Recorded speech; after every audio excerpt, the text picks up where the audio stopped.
everyone. Welcome today to our class of English. And today we are doing vocabulary. We want to learn about common vocabulary that we can use in our daily speaking. And our first vocabulary is abandon. Abandon means to forsake or to leave somebody alone, somebody or something. You leave it alone, you forsake it.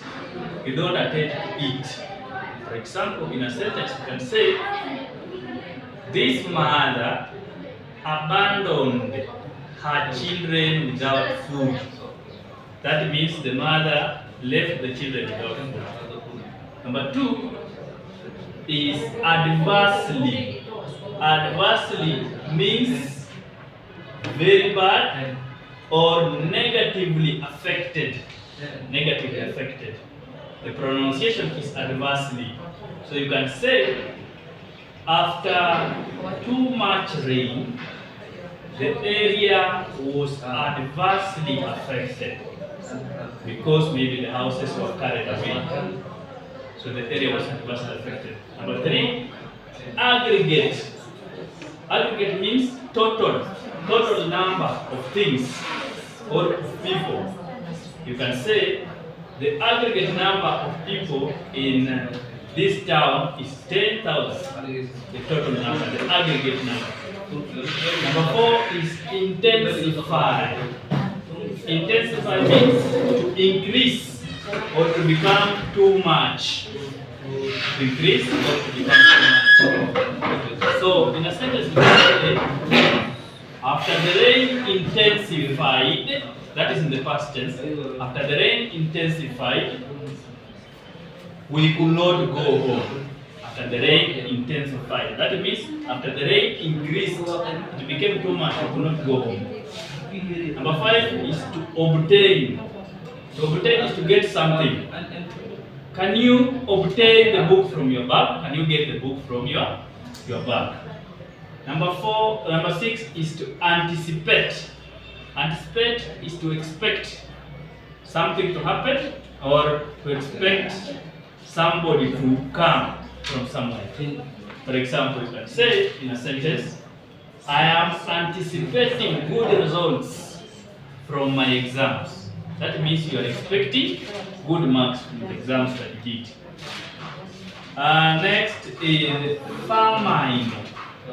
Famine means lack of food or less food in an area.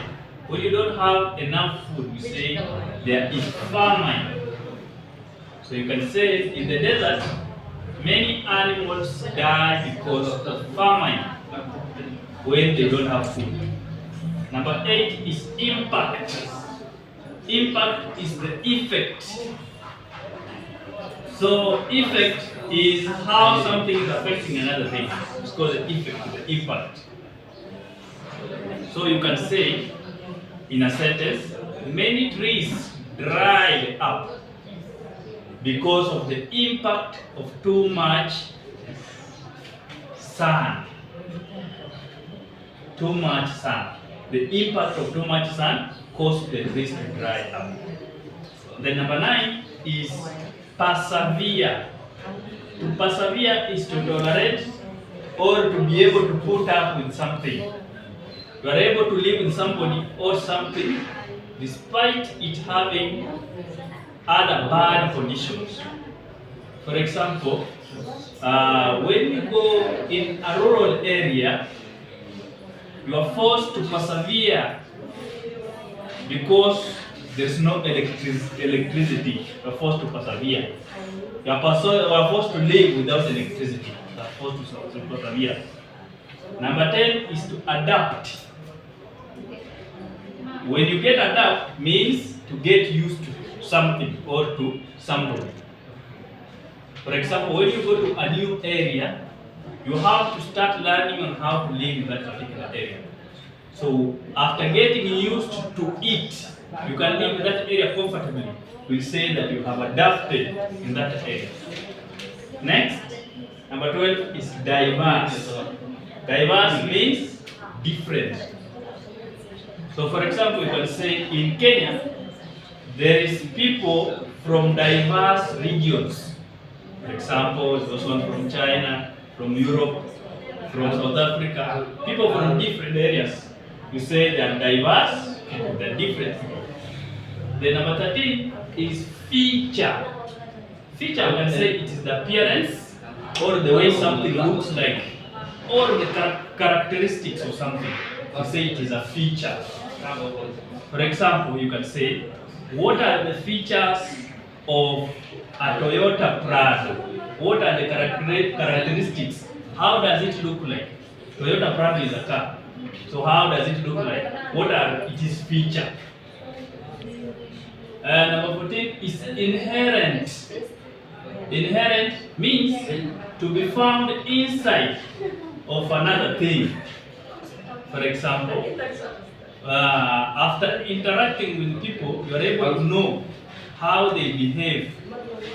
So you can say behavior is inherent. It is found inside the person. Or in a physical way, you can say blood is inherent in the body of people. It's found inside. It is inherent. Number 15 is survive. Survive is to be able to live. In a sentence, you can say, I can survive for the whole day without food. I can survive for the whole day without food. And then lastly, number 16 is to unleash.